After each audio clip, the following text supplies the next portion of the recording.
Hello, and greetings. My name is Harriet Servis. Today we are planning to share with you a little bit of the history of the Association of Retirement Organizations in Higher Education. Talking with us today is the founding president of AROHE, Paul E. Hadley. Paul is now the immediate past president of the organization, and he remains on the board of directors of AROHE. First, we're going to take a look at the current AROHE organization, and then we'll step back about 20 years and talk a little bit about the beginnings. The first board was selected at a planning meeting in San Diego, and then there was a conference planning meeting here at USC for the meeting in Bloomington in October of 2003. Paul, as the first president, give us a little insight into the significance of the founding of this organization that we now know as AROHE.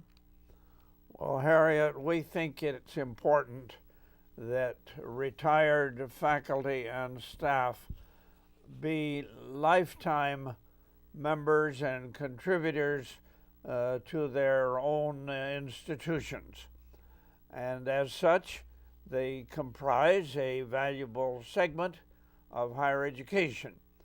And we think that that segment of higher education ought to have its institutional qualities, its national and international organization as a means of establishing and making permanent the relationships between retirees and their respective organizations.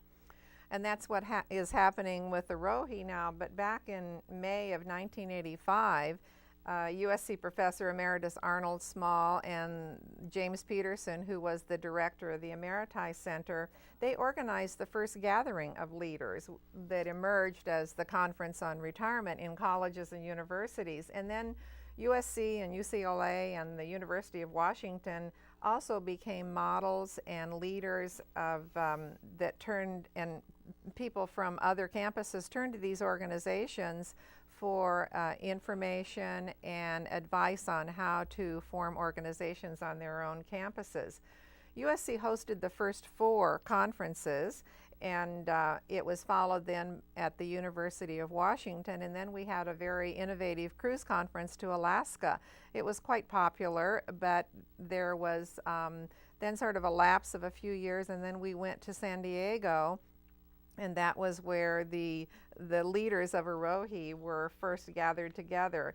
So give us a little bit of insight, Paul, about the significance of these early conferences now in contrast to what we know of as AROHE. Well, the early conferences established the relationships that we've tried to describe, the patterns and the forms of contribution which retired faculty and staff make to their institutions, and it also gave their sponsors, the universities that you have mentioned, California, Washington, USC, San Diego State, the University of British Columbia, and so on. It gave those institutions an idea of what their retirees can do for them in the way of public relations, in the way of counseling and guidance, and the way of contributing to the decision making of their respective schools. And you have to admit also that money is a part of it. Retired faculty and staff can support their institutions financially, and through an organization, a sense of belonging, they increase their willingness to do just that. When you became director of the Emeriti Center, we were still focused on the Conference on Retirement in colleges and universities. And at that time, the USC administration was very supportive of our efforts to remain in communication with other campuses across the country. However, we hadn't yet established the AROHE organization.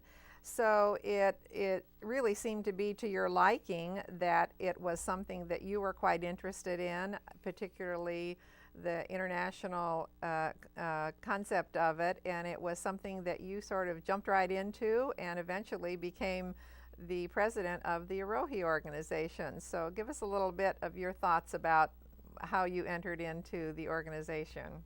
Well, first, that couldn't have happened without the support of the office of the provost of the university and the office of the president. I think it's worth noting that USC has always looked nationally for its relationship, and our administration has always encouraged leaders of the various segments of USC to become active. They've always supplied travel money for us to give papers or to participate in the national organizations. And we're talking about all levels of a university. The student affairs officers, the business officers, the representatives of the various disciplines. USC, as I've said, encourages our people to move about nationally and internationally, and they support our participation. So it was only natural that our Emeriti Center would participate nationally and internationally, and that our people would contribute to the leadership of the new organization. I remember at the meeting in San Diego, we really didn't vote for officers of AROHE, but we just sort of all agreed that we would become officers, and everyone turned to you and said, Paul Hadley, you are the one that needs to be the president of the organization. And it was really a wonderful move for us to have you as our leader. Under the current leadership of Elizabeth Redman as the executive director of AROHE, the corporate office is now in the USC Emeriti Center, and we're very proud of that. The current president is Eugene Bianchi from Emory University, so that stretches all the way across the United States, and we have a lot of other campuses between the East Coast and the West Coast that are involved in the board of directors. What do you think is the motivation for the international, right now it's Canada, but the international and the national campuses to become involved in AROHE? Well, it's learning how other people do things, getting ideas as to how you can improve your own services, and how we can contribute best to the university. We found that there was an association in Canada, and they were willing to join in the United States movement, and so we are indeed an international association, and our board of directors is international as well as national. The leaders come from all over our country. You've mentioned that the president is now from Emory University.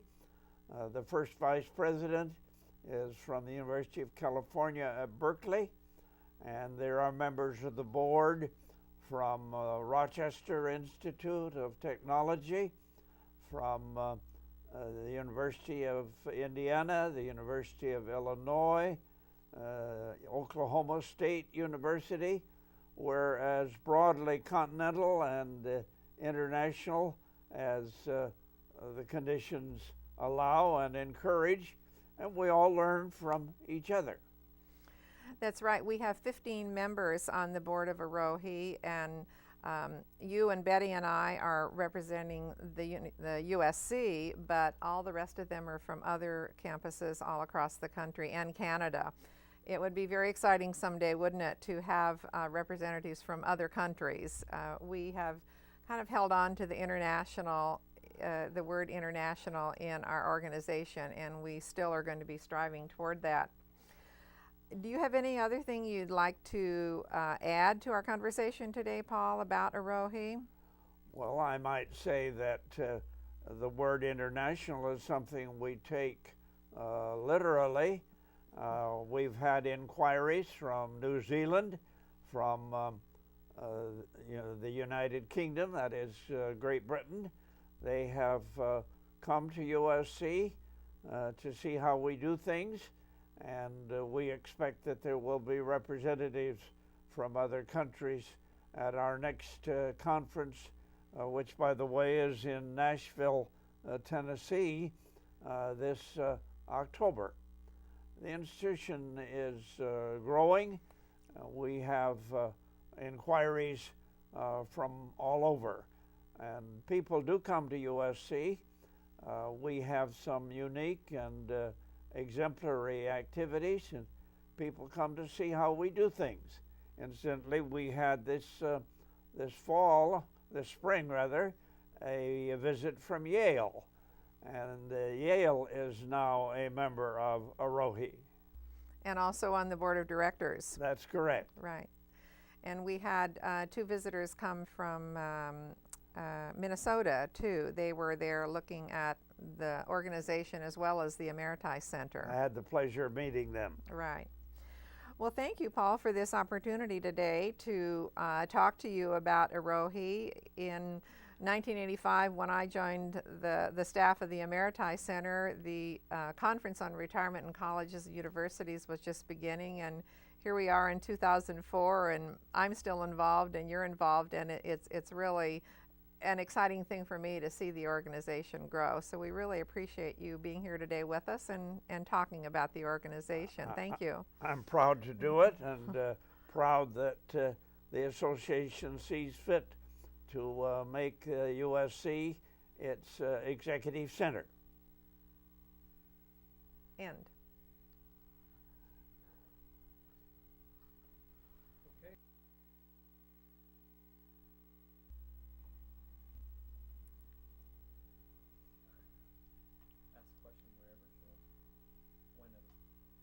To tell you, Harriet, to go ahead and ask questions whenever you want. Okay. So, Paul, you mentioned the conference in Nashville this October. Could you tell us a little bit about the featured speakers and the program that is planned for that? I think it's an excellent program. The program chairman, as I think I mentioned, is from the University of California at Berkeley. The major speakers include administrators from Vanderbilt University, from the University of Wisconsin, the University of California, and the Teachers Insurance and Annuity Association. One of the particular concerns of all retirees is the condition, the benefits of their retirement.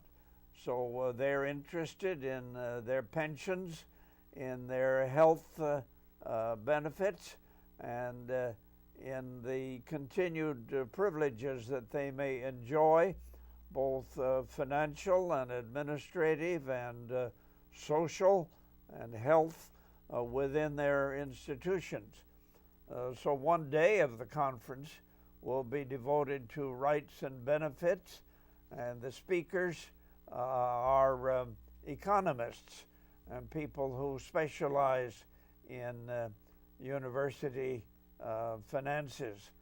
So the meeting will have its practical as well as its social and philosophical overtones. One of the popular sessions that has been devised for the conference is what they called the first conference last year in Bloomington, an open forum.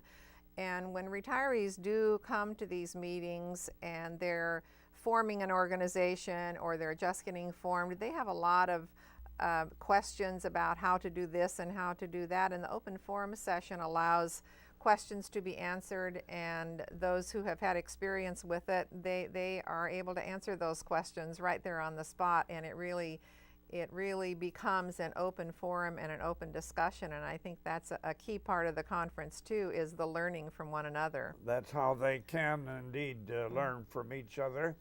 I might say that the association has its website and a list serve so that members of the association can consult the web and discover what other schools are doing. They can ask questions, and other members of the association will contribute via the internet to the sharing of information and the discussion of issues of national and international significance. So as a way of helping other schools, this is certainly a way to help the organization grow, is the sharing and the communication. And we're also used to web communication and emails now, that it makes all of this possible, doesn't it? The session that you describe, the sharing of information, was especially popular at our last meeting in Bloomington, Indiana. And so we're doing much the same thing in Nashville to give other people a chance to ask questions and share information. I might say that idea of a sharing of information session was contributed by our counterpart at UCLA across town. Well, thank you for that information. That's very helpful to know exactly what is involved in the conference.